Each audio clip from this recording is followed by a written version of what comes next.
the year of my 5 people, paid actors. And got you. And this right here is my outline and my verbal citation. So without further ado, let's get started. All right, before we get started on the presentation, how many of you guys have heard or seen a superhero in some type of media? Raise your hand. All right. I don't know if you can see, but everybody here pretty much raised their hand. And I can imagine if the audience was a little bit bigger, the results would be the same. Superheroes have been a big part of our media and our culture ever since the 30s when they were first introduced. So in this speech today, I'm gonna be evaluating and telling you guys on the evolution of superheroes in our culture throughout media. And without further ado, let's get started. But before that, I have a graph right here. So this is the most recognized superheroes according to adults in 2019. So kind of a survey of how recognizable the superheroes are. And we see the percentages all the way up in the mid-high 80s. And none of these is only 3%. So that means 97% of the population have heard of a superhero in some sort of fashion. So just a little background.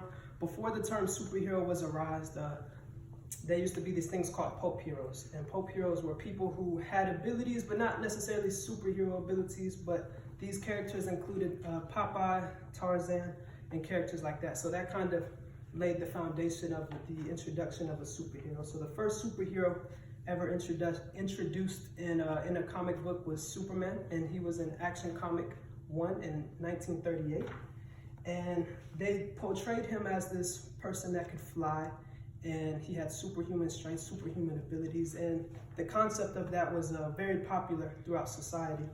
And so the publishing companies, Marvel and DC, the big corporations, they realized how popular this character was, and they continued to create not just 1 or 2 more superheroes, but hundreds of them. Some notable superheroes that created right after Superman was Captain America in 1941 and Wonder Woman in 1942. And these superheroes had a social backing.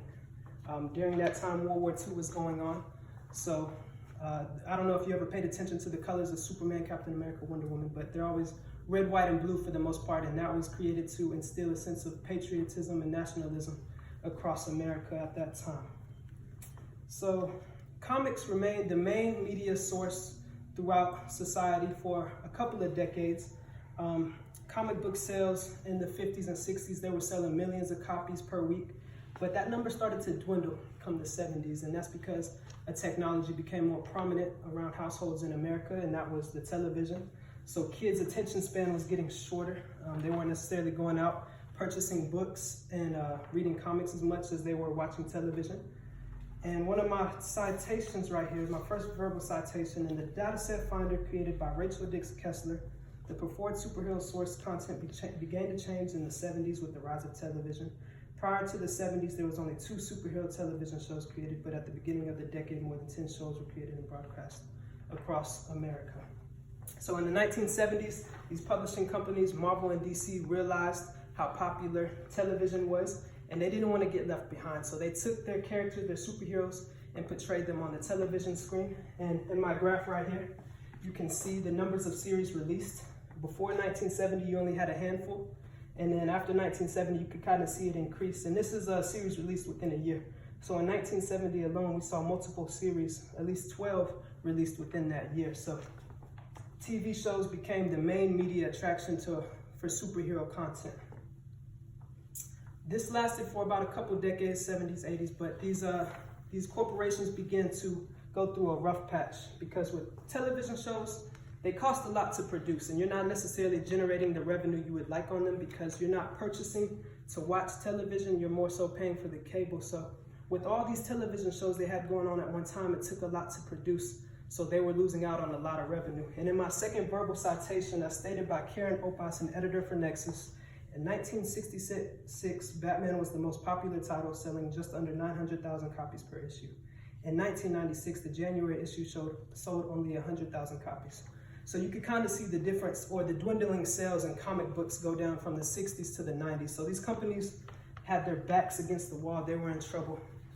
And they were in debt to companies like Disney. Marvel, for instance, had to sell a lot of their characters to different companies just to keep their head above water.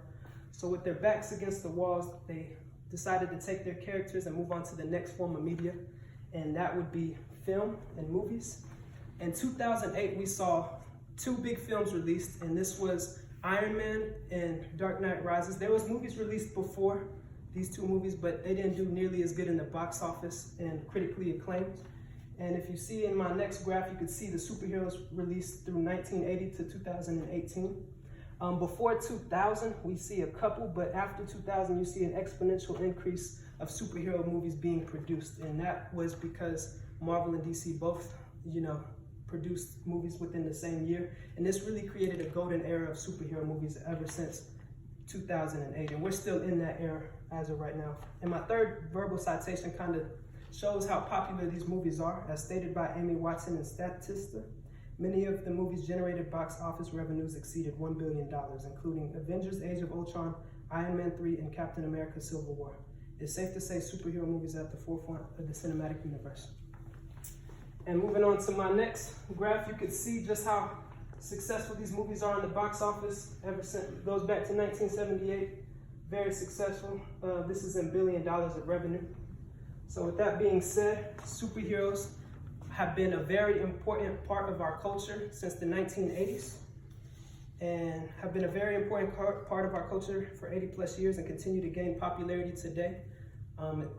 And moving forward, superheroes will continue to be a huge part in our society. Thank you, guys.